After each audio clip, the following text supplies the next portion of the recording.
Pitch দরকার, ঢালাই রাস্তা দরকার নাই। এই রাস্তাতে নেতারাও ইনভলভ আছে, যে এখানে রাস্তাটা খুন খারাপ হয়ে যাবে দরকার হলে। আমরা সবাই টিএমসি করি। আপনারা দেখছেন রিপোর্টার প্রেস। বর্তমানে আমরা অবস্থান করছি করিমপুর 2 নম্বর ব্লকের মুরুটিয়া পঞ্চায়েতের অন্তর্গত মাদপুরে। অবগত আছেন প্রায় 19,400 কোটি টাকা খরচ করে 59,000 পথশ্রী প্রকল্পের সেই রাস্তা এখানে নির্মাণ হয়েছে। এখানে গ্রামবাসীরা তারা চাইছে যে এই রাস্তাটা পিচের হোক, কারণ এটা ঢালাইয়ের করতে চাইছে। আপনাদের অভিযোগটা কি? আমাদের মেন অভিযোগ হচ্ছে অর্ধেক রাস্তা আমাদের এখানে 1.5 কিলোমিটার রাস্তা টোটালটা, অর্ধেক রাস্তা আমাদের পিচ হয়েছে এবং বাকি অংশটা যাতে পিচ রোড হয় এবং তাতে আমাদের চাষিরা খুব আমাদের উপকৃত। আপনার কি অভিযোগ? পিচ দরকার, পিচ, ঢালাই রাস্তা দরকার নাই। পিচ দরকার, ঢালাই রাস্তা দরকার নাই।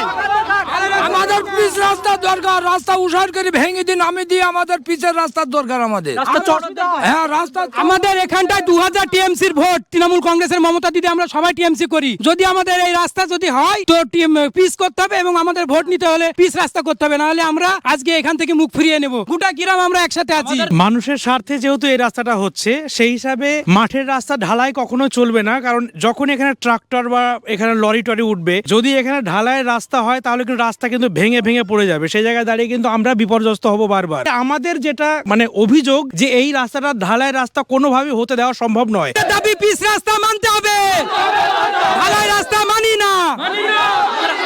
আপনারা কি আন্দোলন চালিয়ে যাবেন? যদি আন্দোলন চলবে আমাদের আন্দোলন, আমাদের রক্ত থাকতে আমরা এই ঢালাই রাস্তা করতে দেব না।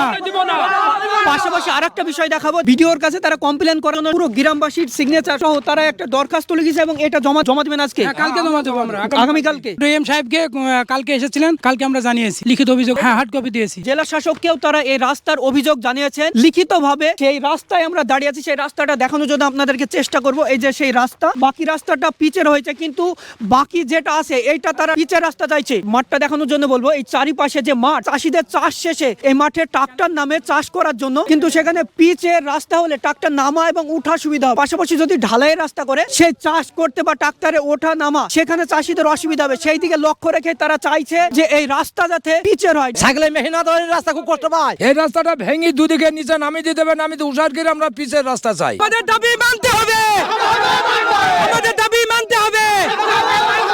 বিডিও সাহেব রাস্তা পরিদর্শনে এসেছিলেন, বিডিও সাহেবকে আমাদের 2-1 জন ছিলেন, তারা জানিয়েছেন আমাদের পিচ করতে হবে, না হলে আমরা গ্রামবাসী একতা আমরা করতে দেব না। মৌখিকভাবে জানানো হয়েছে। হ্যাঁ, তো বিডিও সাহেব বলেছেন যে ঢালাই আছেন, ঢালাই থাকবে, ঢালাই করব। এই রাস্তাতে নেতারাও ইনভলভ আছে, আমাদের গ্রামবাসীকে না জানিয়ে তারা এই ঢালাই রাস্তা স্কিম বার করেছে। কিলোমিটার হয়ে গেছে পিচ রাস্তা, সেই রাস্তা যে হাফ কিলোমিটার আছে, এই রাস্তার আমাদের বিশাল অসুবিধা হয়। আমরা আমাদের ট্রাক্টর, মাঠের আবাদ আছে 3-4-5টা গ্রামের, এই মাঠের আবাদ পাট ফাট সব উঠে ট্রাক্টর উঠতে পারবে না। আমরা ঢালাই রাস্তা করলে আমাদের অসুবিধা। দরকার হলে 5 বছর আমাদের কাজ পিছিয়ে যাক, কিন্তু আমরা রাস্তা করতে দেবো না ঢালাই রাস্তা। আমরা পিচ রাস্তা চাই, যে এখানে রাস্তাটা খুন খারাপ হয়ে যাবে দরকার হলে। আমরা এখানে 95% আমরা মাইনরিটি, আর এখানটায় আমাদের গোটা গ্রামকে হেনস্থা করে ফেলছে 2-1টা নেতাতে এবং প্রশাসনে।